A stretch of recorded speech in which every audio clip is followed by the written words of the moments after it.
Hello and welcome to EPR with your favorite environmental enthusiasts, Nick and Laura. On today's episode, Laura and I discuss why I use the phrase never apologize. Laura talks to Antoine Thompson about leadership, environmental justice, and electric vehicles. And finally, beer is twice as fizzy as champagne, though in both, the bubbles bring flavor and aroma from the liquid to the surface, enhancing the taste. How about that? Nice. Yeah, I guess there's not really a lot more to it than that. I just thought it was neat. I was like, oh, it does have value. Okay, cool. Yeah. Wait, is there like a metric for that? And a piece of equipment that measures fizziness? Fizziness. Bubbles. Well, the bubbles are smaller in the beer, so there's more of them. And yeah, that's about as far as I went down the rabbit hole, truthfully. The tagline was good, so I threw it in. I need to get back to the rats that are being tickled. That's the one. No. That was a good one.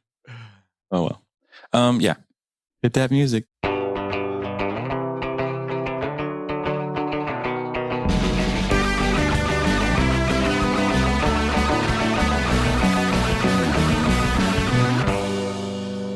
Join the PAEP, the Pennsylvania Association of Environmental Professionals, for their webinar on Historic Preservation 101 on Thursday, August 25th at noon Eastern. This webinar is an introduction to historic preservation within the context of federal, state, and local regulatory compliance for public and private infrastructure land development projects. Check it out at www.paep.org. We appreciate all of our sponsors, and they will keep the show going. If you'd like to sponsor the show, please head on over to www.environmentalprofessionalsradio.com and check out the sponsor form for details. Let's get to our segment. Kara, life-saving. Yeah, I do apologize for not being able to get more involved this week. It's still magical that you've been able to get these published every single week. So yeah. I would not apologize at all, really. And Kara, who told us right at the beginning, stop apologizing. Yeah. Nick. You're right. I say it to me. Don't ever apologize. Never apologize. Yeah. You get one more, Nick. You get one more. It's true. It's true, though. Like I do, because I used to do that all the time. But so let's talk about that. Why do you tell people not to apologize ever? Well, I say it dramatically. I don't mean that literally, right? Because there are times when you should apologize for something. If you are mean, malicious, rude for no reason, which does happen. We all have bad days. Everybody has a bad day. You are, more than welcome to apologize for those things, right? If I say something rude that I didn't mean, I need to apologize for that. If I hurt someone's feelings, I need to apologize for that, right? So when you're you don't need to apologize. In the wrong. Yeah, when you've made a mistake, when you've made a genuine mistake, you should apologize. That's pretty straightforward. What you shouldn't do is apologize for existing. Sorry, I had a doctor's appointment. No, you have a doctor's appointment. You need to do that. That's important. That's part of your life. Don't apologize for that. Yeah. You could apologize for not telling someone you had a doctor's appointment. Exactly. I was just about to say that. It's like, if you didn't tell somebody and then you missed, yeah, sure. But don't apologize for the appointment. Don't apologize for getting something in on time, right? I know you wanted this earlier. I'm so sorry I couldn't get it to you earlier. Okay, well, we have a deadline. You met the deadline. You're good. This is when I can get it. You can communicate, so that's not even an issue, right? That should never be something you want to apologize or you have to apologize for. And there's a lot of people who apologize for a lot of different things all the time that they just don't need to. You tell a joke and nobody laughs. What's the fault though in that, or what's the issue with doing that? Because it makes you're basically diminishing who you are as a person. It's almost, you're taking your own confidence away, right? You're literally saying, I'm so sorry. I'm a failure. I'm a mistake. I'm bad. Stop it. Just stop it. You don't have to apologize for stuff, for being who you are, right? You just don't have to do that. You have to do that if you're kicking someone. You should apologize. I'm so sorry I kicked you, right? You can be like, you can do that. But just for existing, for being who you are, for doing a job and doing it exactly like you're supposed to? No. And so I say that, never apologize, because it happens a lot. People do it all the time. Apologize for stuff they don't know. The being who you are one is one in particular where, sorry, I'm a crazy person. Sorry, I talk a lot. Sorry, I talk too loud. Sorry, I talk too quiet. Right.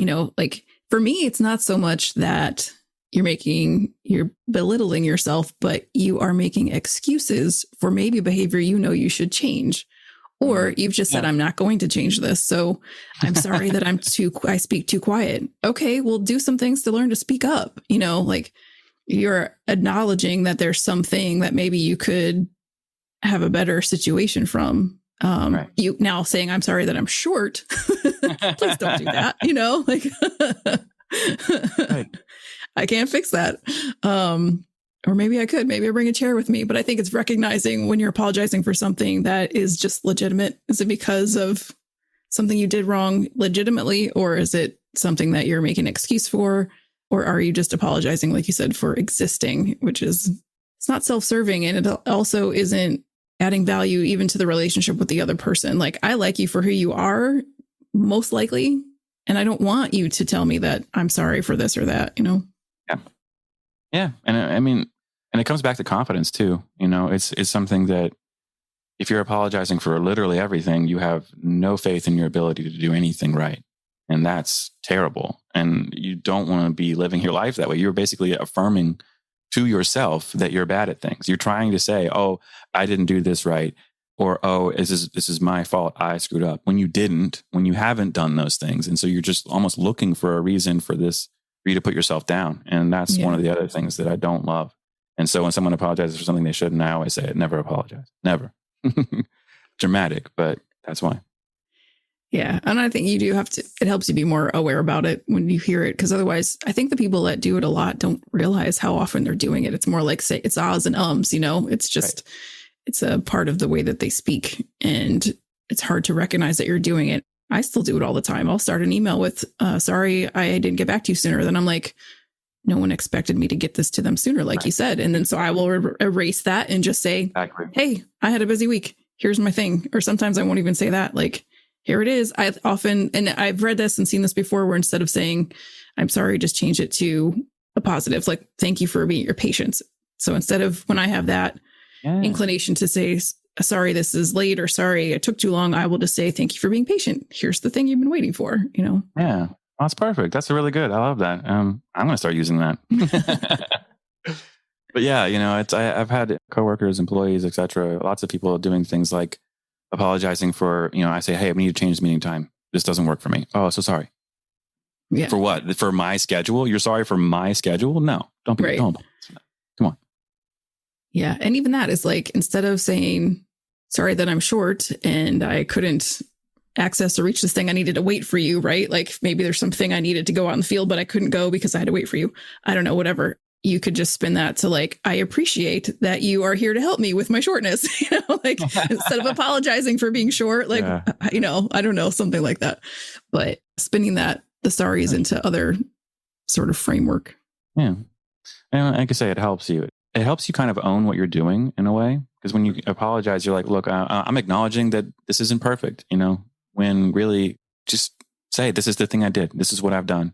This is the product, and have some faith in it. And it can be a little scary. I think sometimes I'm sorry is a crutch almost, like, that people are using, like, well, I don't know how they'll feel about it. So if I say I'm sorry right away, they'll be sympathetic to me. But me as a person, I'm going to be able to look at this, whether you say that or not, and tell whether you did a good job or not. And if you say sorry to me, I've seen it enough. I'm like, what are you doing? And I'll point it out. But that's why. Yeah, totally agree. All right. So no more sorries. And let's get to our interview. Sounds good.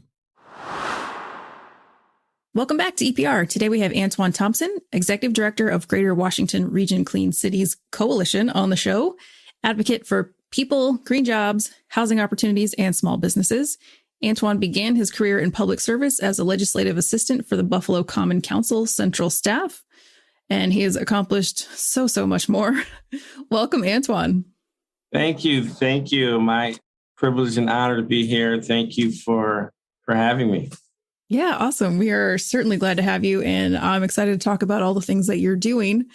And actually, your background is so impressive, we had a hard time figuring out where to even start. So why don't you just go ahead? We are an environmental professionals podcast. So start off telling us about the work you do with Greater Washington Region Clean Cities Coalition. Yes. So we are headquartered in the Greater Washington, D.C. area, just a stone's throw from the Capitol and the White House.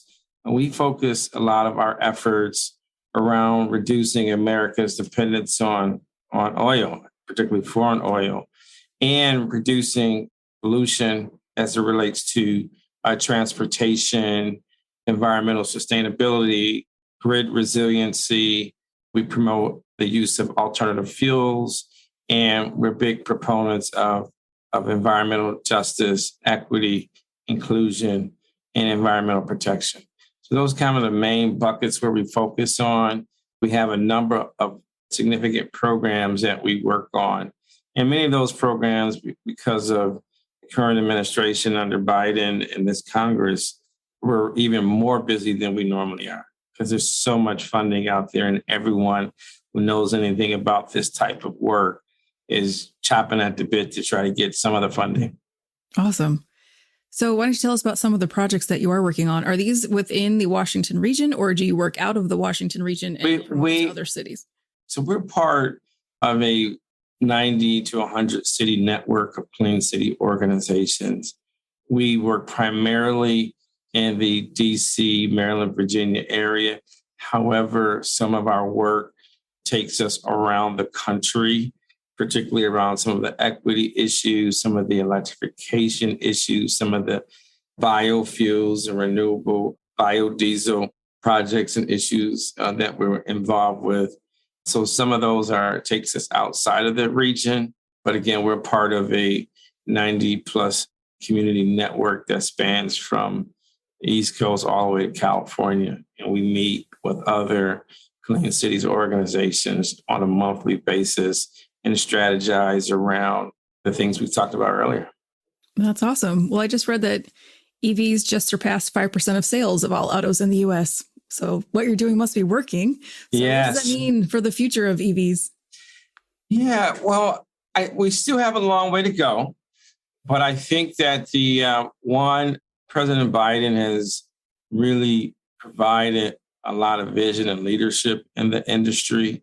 Let me first start by saying America is behind the world, the industrialized world in this space. When we look at Germany, China, much of Europe, we are behind in the transition to electric vehicles and hydrogen vehicles.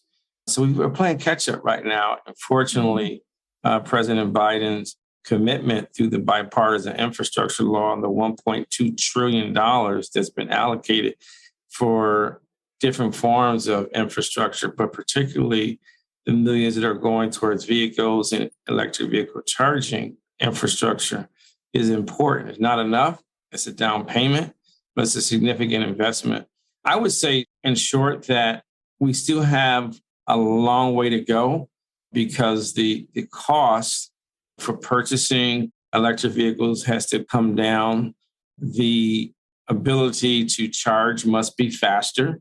While it is getting better, it's still anywhere from 15 to 25 minutes or so, which to me, we've got to change to get more adoption. There's got to be a lot more education and outreach. With only 5% of Americans having an electric vehicle, so many people don't know. They're interested, they're intrigued, but we've got to do a lot more education, outreach. Half of the electric vehicles were bought in California last year. So what about the rest of the country? We got a long way to go on education and outreach. And so the other thing is about the uptime for charging. We had a board member of ours, we were at an event for the US DOT in DC at their headquarters.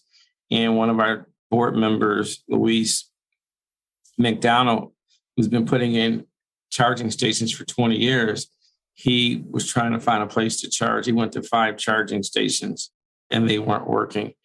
So about 20% of EV charging chargers are down any given hour of the day. So we've got to fix that. And the feds have to create policies that address that issue. Those are just some of the high level points that I see. And I would add to that workforce development, upskilling workers, making sure that we have a workforce that can deal with the technologies of creating the EVs, sustaining the electric vehicles, maintaining electric vehicles, training firefighters and contractors and developers and builders on that whole process of managing, maintaining properties and projects and infrastructure and vehicles when things are electrified. So a lot of stuff to do, Yeah. Well, you raised a good point. So there used to be, classic cars, and it just happened to have recently been the Syracuse Auto Show weekend thing, like 7 different auto events happening. And my boyfriend is out with his dad in a car that they bought and they're working on it together. Is that the future? Is dads and sons getting together and cranking on electric vehicles together? Is that what you're talking about? Yeah. Well, let's think about it. Some of the earliest electric cars were built at home. So it's a thing where people got to learn. And that happened with the computerization of the cars we have now. People had to learn skills to deal with all the technology over the last 20 years that has come into cars. So this is just a continuation of that.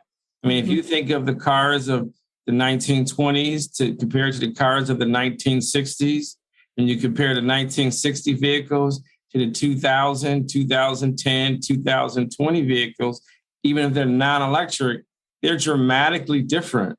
And so we've got to continue to tell people they don't have to be afraid, but it's a never-ending process of learning as these cars evolve with technology.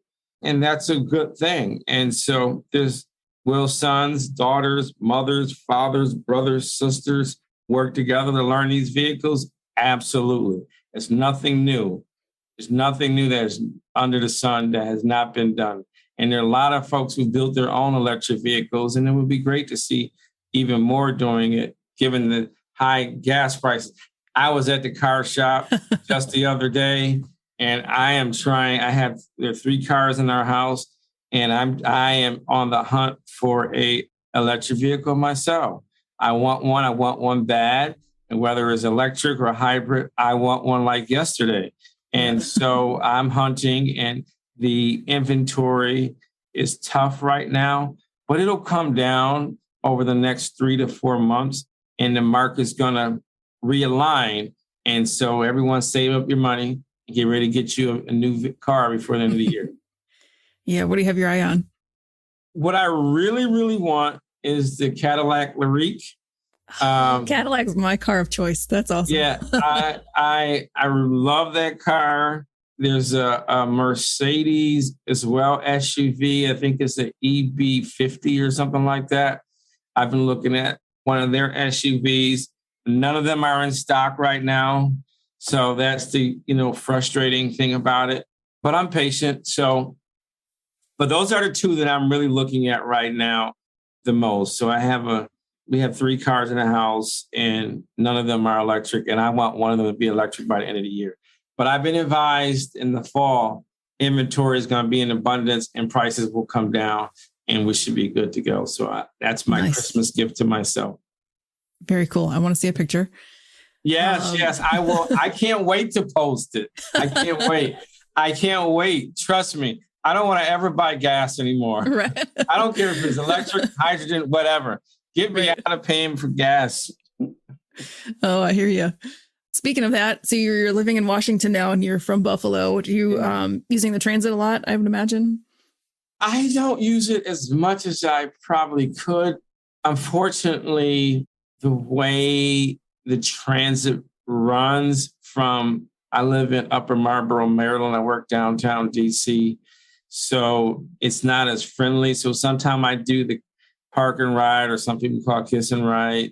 I often drive more than I drive probably 99.9% of the time, just because I'm not in this district. And so it would take me almost 3 hours to get home every day. So each way. So I'm not prepared to do that because I don't have to do it. So, yeah. That's a big sacrifice. It is.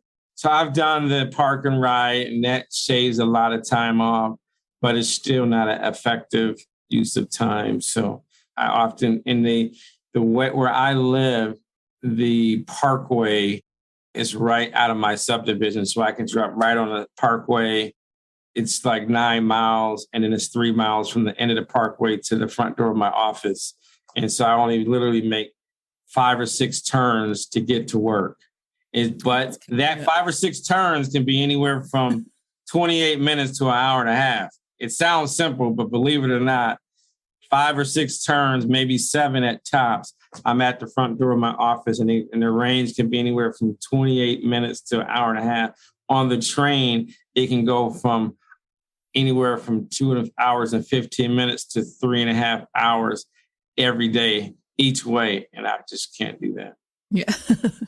So I might imagine then you enjoy going back to Buffalo where things are not quite as crowded. What work are you still doing in Buffalo? So I still do some real estate in Buffalo. I've been licensed in real estate 11 years.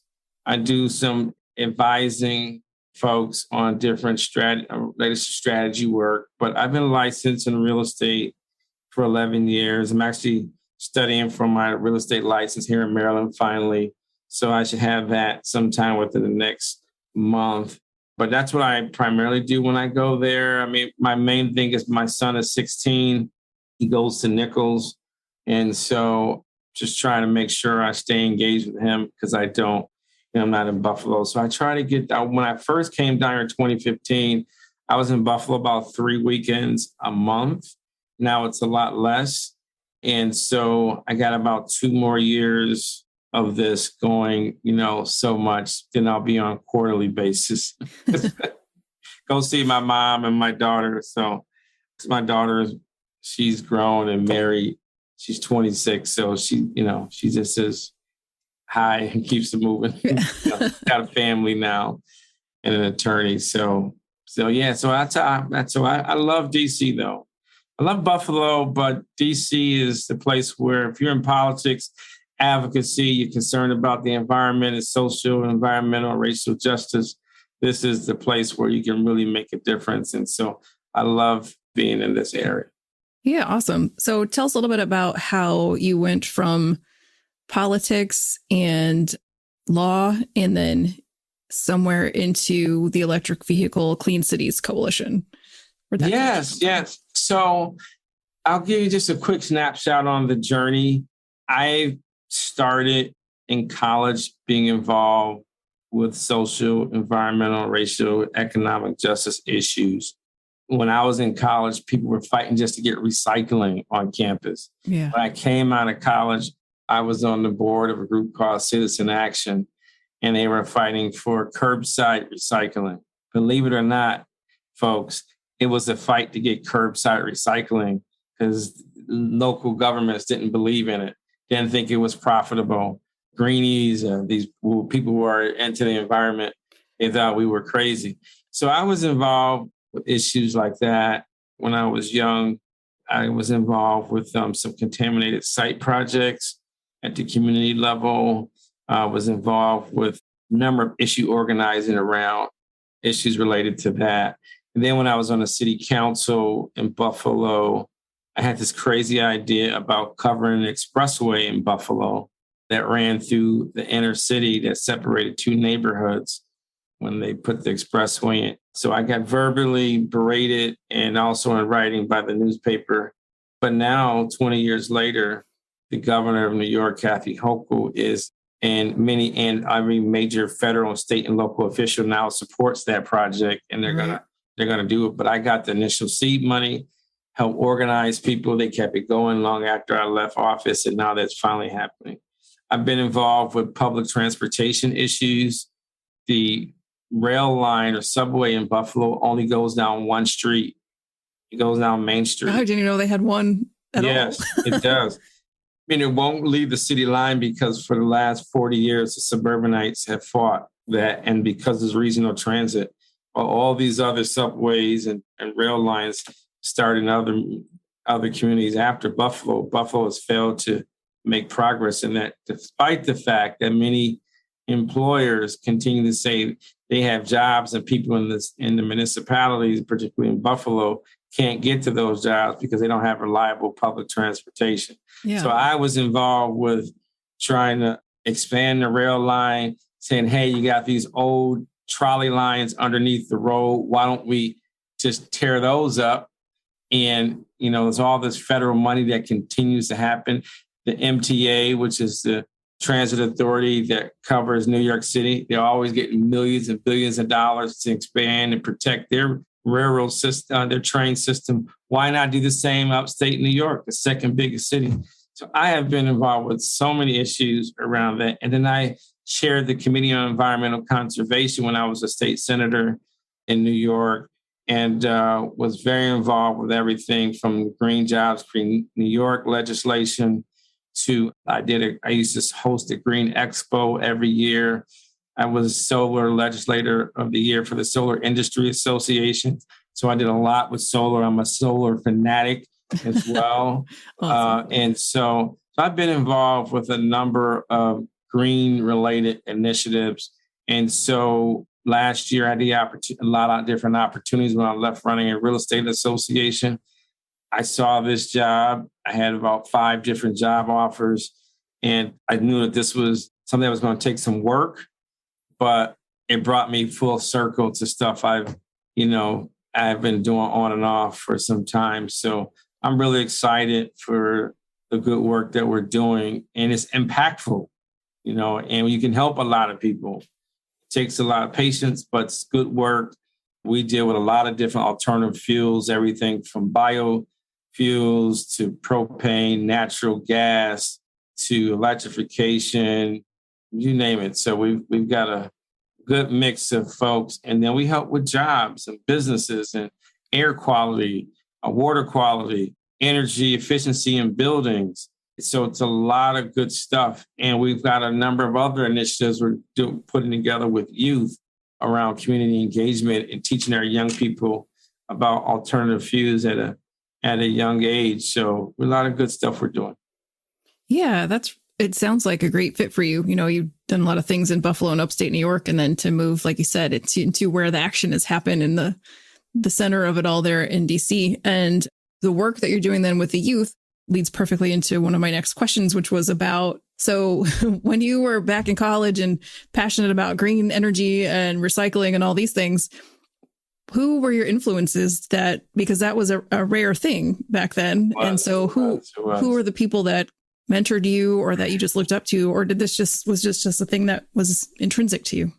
Well, so it was in college. I'm not sure who in college. I just think that one of my good friends, Gary, and some of the others, they were, very involved with student government. And it was just something that we were really interested in. And so I gained a liking for that.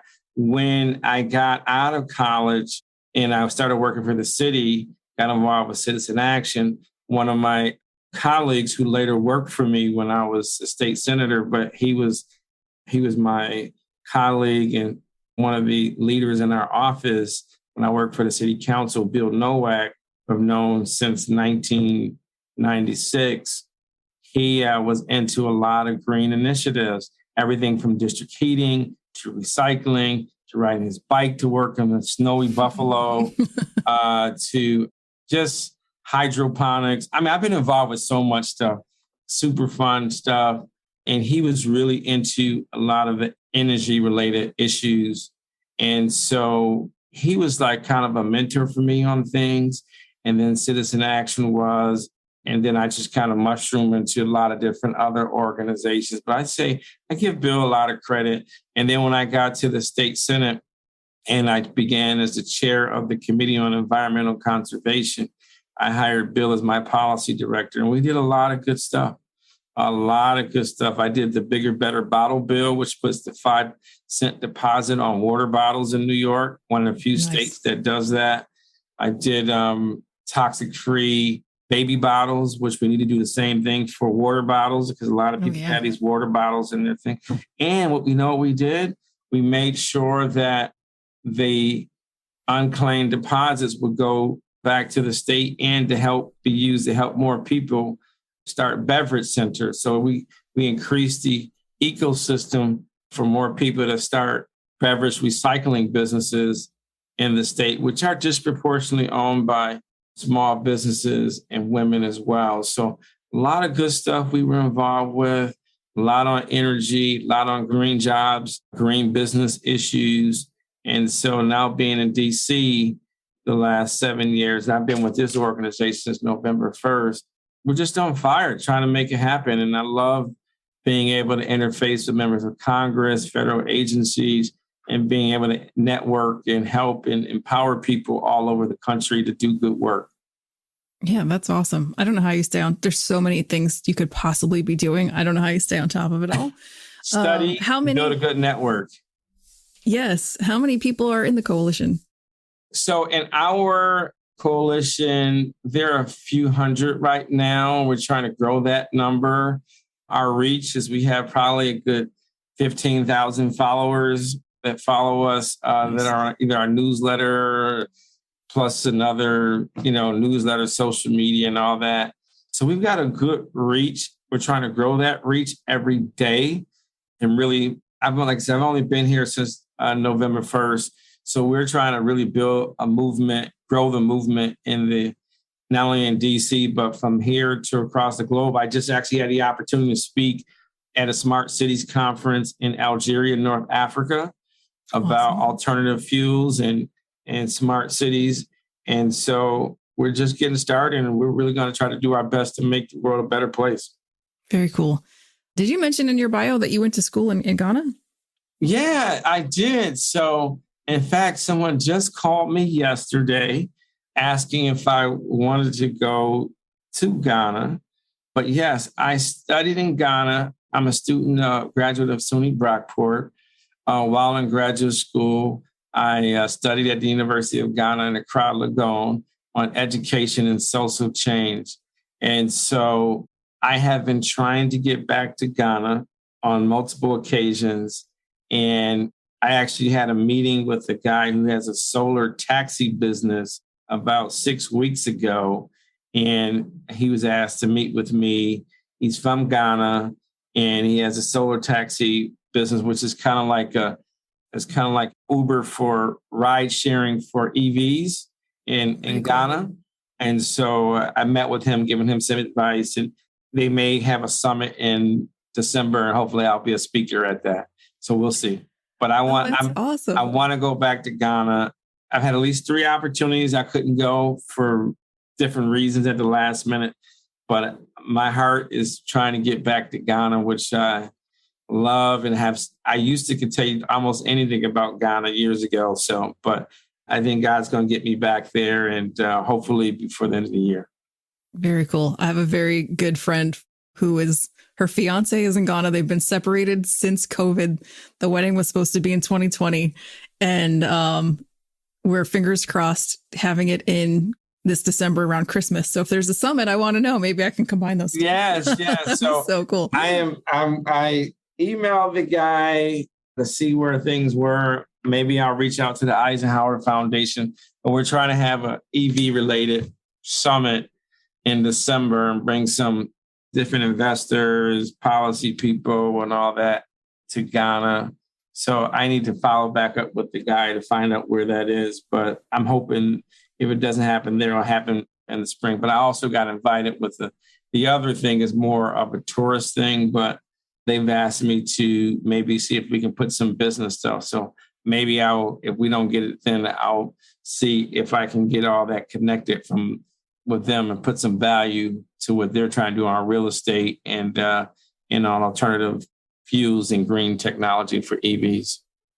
Yeah. Well, if Nick was here, he would be a big champion of us doing like an EPR recording there too. So yeah. So surprise, Nick, we're going to Ghana. Yeah, that would be good. But we're going to try to put it together. So I'm a big fan of Ghana. I've been asked to go back to Algeria as well. The world is a lot smaller than we realize. And the need for EVs, solar, biofuels, I was in Algeria, a number of folks were asking about how can they get people to show them the way in alternative fuels in that country and in that region where, there's oil is in abundance, but they know that they got to pivot, right?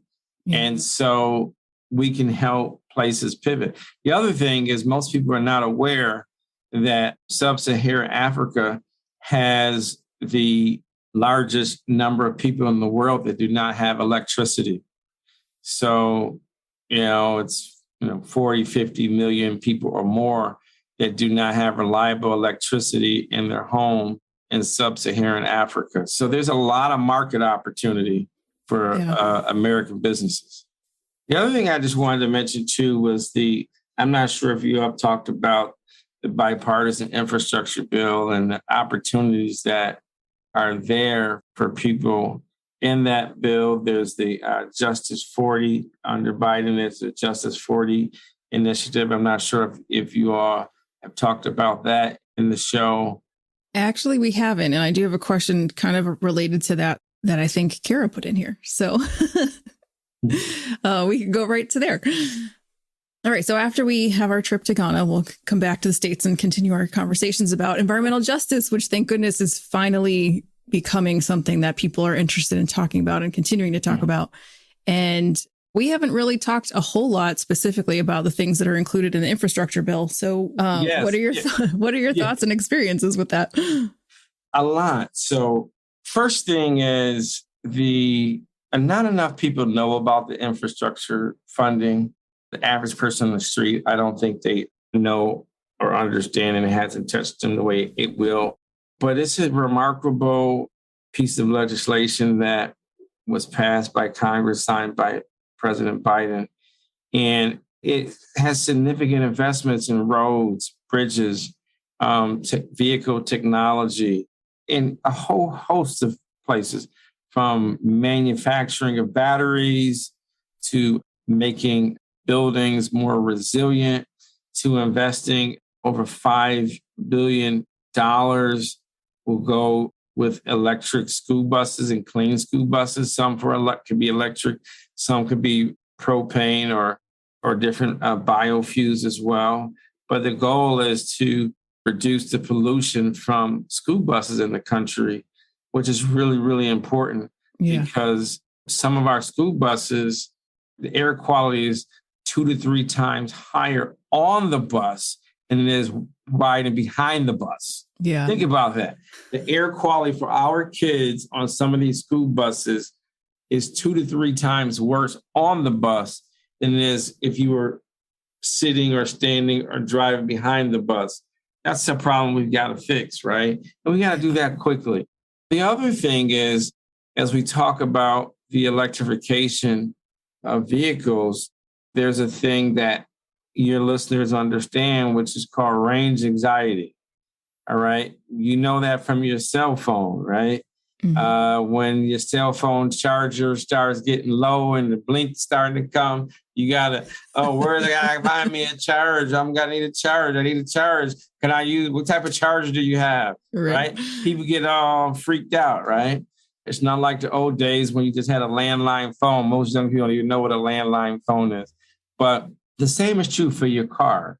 When your gas light comes on, you start panicking, making sure that you get some gas before it runs out because you don't want to have every time. Yeah. Well, the same happens. People are worried about that for electric vehicles because there's just not enough electric vehicle stations. They may not have they may live in an apartment building or a condo or some other place where they're worried about having access to charging. So the Congress, with the support of the president, they're going to create 500,000 or more chargers that will go from one part of the country to the other. And that's still not enough, but it's a significant investment. And hopefully the private sector and local and state governments will add additional chargers so that we can build out this national electric vehicle infrastructure so that people can get up and down the highway, on ramps, off ramps. Local fueling stations right now are very diverse. So if you go to a fueling station right now, some already have EV charging there. Some have, at the same ones, you can probably get diesel fuel. You can get 3 different grades of unleaded fuel right now at most gas stations. So if we can push the industry and consumers and the public and private sector to invest more in charging stations, particularly public or for-profit charging stations in different areas, we will be more successful in terms of increasing the number of people that are using electric vehicles versus the gas vehicles. Now, gas vehicles are going to be around for at least another 15 to 25 years. However, we want to try to reduce that number, as you mentioned earlier, from 5% and get it up to 50, 60, 75, 80% of either gas or hydrogen vehicles. You're going to see more hydrogen cars coming on the road, and we'll see what other technologies that come out, because some people are talking about hydrolysis, which is using water to power cars as well. I don't care what we use, as long as I don't have to stop, as long as I can stop paying a gas bill. Hear you on that. We have a lot of listeners who are also into historical and cultural preservation, and you authored the Buffalo's Fair Housing Law and secured, is that right? Did I say that? Yeah, right? I did do that, and I did a lot more historic preservation as well. I can tell you some crazy stories on that too. Okay, so you authored the Buffalo's Fair Housing Law and secured over $75 million for the community development project, like 60 Headley Place, which was a 19th century farmhouse linked to the Underground Railroad. What was that about?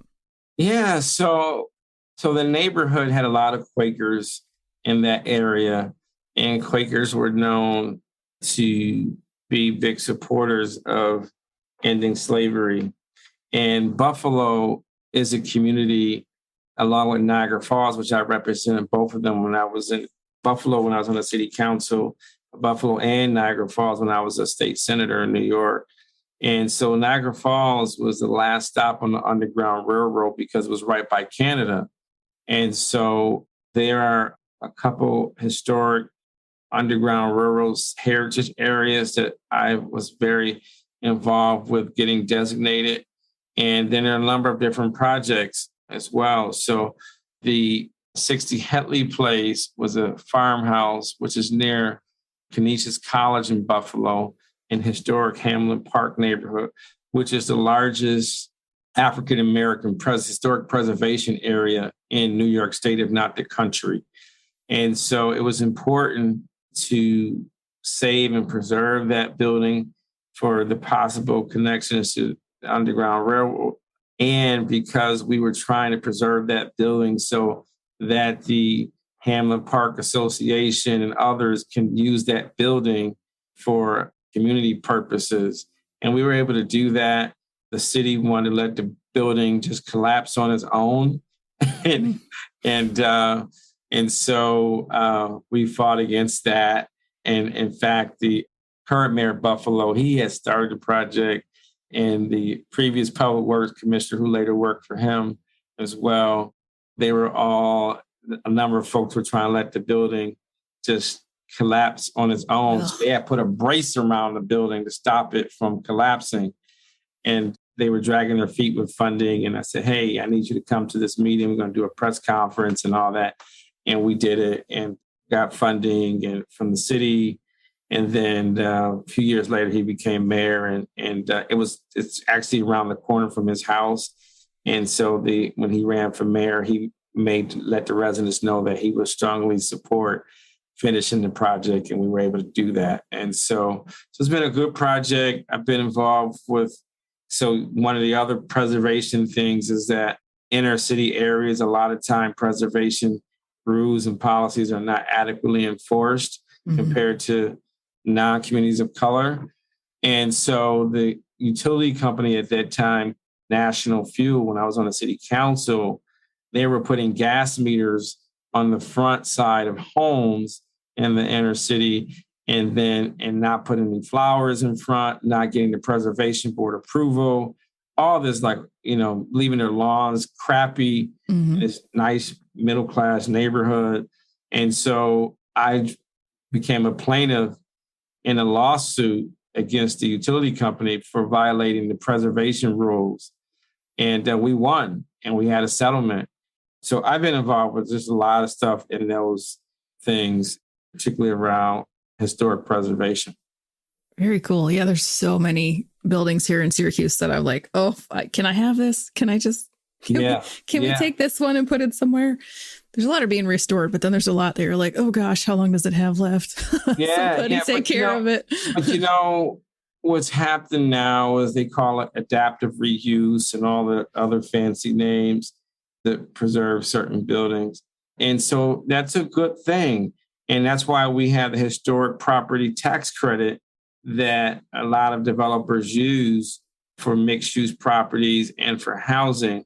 And it's just that too often in these underserved neighborhoods, they just don't get the appropriate investment nor attention the way they need. And so you gotta fight. It's just what it is. If you're not at the table, you're on the menu. Isn't that right?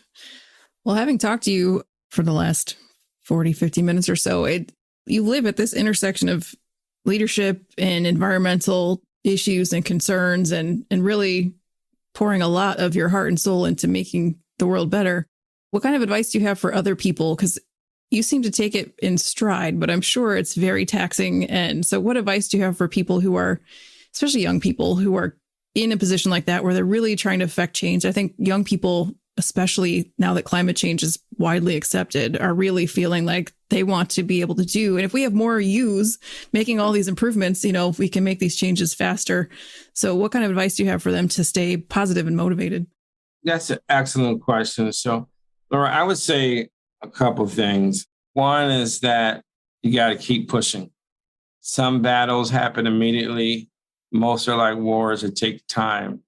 And you're doing this because you believe in the end result, which is to make a difference.